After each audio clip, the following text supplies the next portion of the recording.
Bonsoir mes chers, on se retrouve dans une nouvelle vidéo dont on va parler généralement de théâtre. D'ailleurs, le théâtre est l'intitulé de la deuxième partie sur vos manuels parcours. Et on parle spécialement de la structure d'une pièce théâtrale. Cette leçon concerne les élèves de la deuxième année cycle collégial, dont l'objectif est de dégager la structure d'une pièce théâtrale et d'identifier les caractéristiques de chaque partie. On commence.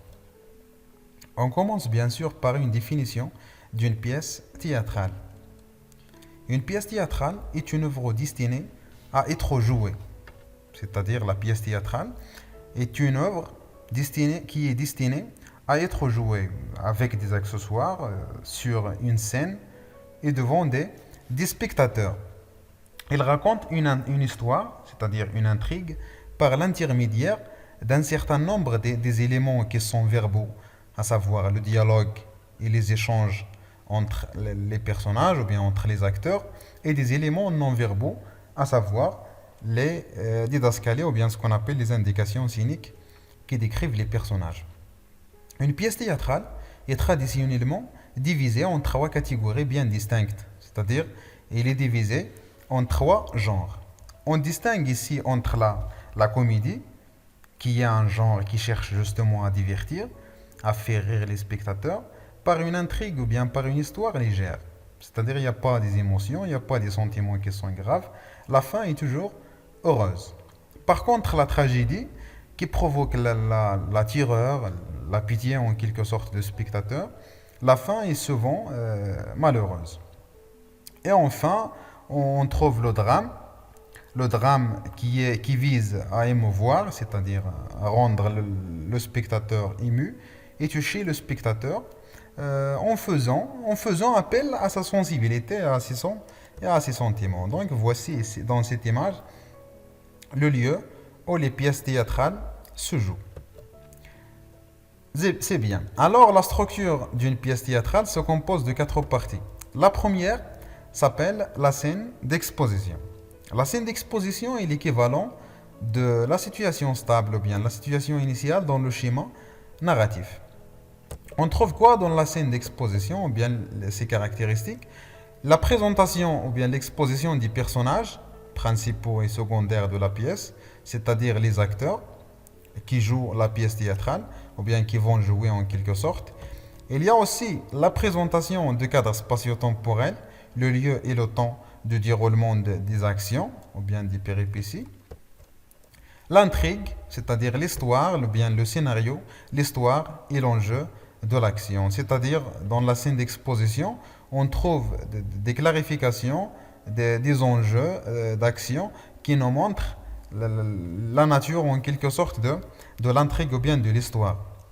La scène d'exposition a une fonction informative, c'est-à-dire il nous présente plusieurs informations, ainsi qu'il doit alimenter et susciter la curiosité du lecteur. C'est-à-dire quoi? C'est-à-dire qu'on trouve toujours la scène d'exposition en quelque sorte attirante. C'est-à-dire il nous attire pour que nous puissions continuer la lecture. La deuxième partie s'appelle le nœud. Le nœud, c'est lorsqu'un problème est arrivé, un événement imprévu ou bien inattendu, et il rompt avec l'équilibre de la scène d'exposition, c'est-à-dire il n'y a pas encore d'équilibre, et aussi on peut avoir l'apparition d'autres personnages, d'autres acteurs. Il peut être l'acteur qui va faire arriver l'événement imprévu. Passons vers les péripéties. Les péripéties sont les événements, d'accord? C'est-à-dire, on peut les appeler aussi des coups de théâtre. Ce sont tous les événements inattendus qui surviennent et qui modifient le déroulement de l'histoire. C'est-à-dire les actions qui suivent le nœud. C'est-à-dire lorsque les acteurs cherchent à trouver la solution de nœud. C'est-à-dire suite d'événements déclenchés par le nœud qui provoquent un changement dans le déroulement de l'action et la font progresser vers le dénouement, c'est-à-dire vers la fin. Dans le cadre des pièces théâtrales qu'on a vues ou bien qui sont présentées ou bien qui sont figurées sur le manuel parcours, on trouve la pièce intitulée Des parents dans l'embarras. Donc, dans le début de cette pièce, il y a un enfant qui s'appelle Martin et ses parents. Martin était toujours triste. Ses parents ne savaient plus quoi faire. Un jour, il posait la question à Martin pourquoi il était triste. Martin a répondu qu'il veut une vraie Ferrari.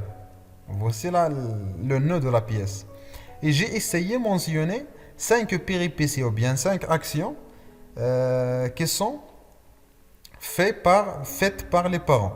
La première, les parents appellent un psychiatre. Deuxième action, le psychiatre pense que Martin veut un jouet. Il n'a pas compris au début. Il propose un chèque aux parents, croyant qu'ils n'ont pas d'argent. Il fixe un rendez-vous avec les parents. Les parents vont directement au cabinet avec leur fils Martin. Dernièrement, ou bien la dernière partie s'appelle le dénouement, c'est-à-dire la scène finale de la pièce théâtrale, la fin de l'intrigue.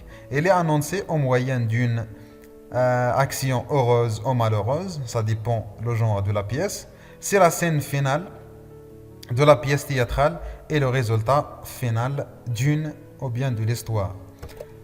Toujours avec la pièce des parents dans l'embarras pour mentionner la fin, le problème est résolu. Le psychiatre va prêter sa Ferrari à Martin et ce dernier, c'est-à-dire Martin, prête ses parents au psychiatre durant une semaine. Martin devient heureux. Alors j'espère que cette vidéo vous sera utile et j'espère que vous avez compris la structure et les caractéristiques de chaque partie de la pièce théâtrale. On se verra à la prochaine séance. Merci à vous.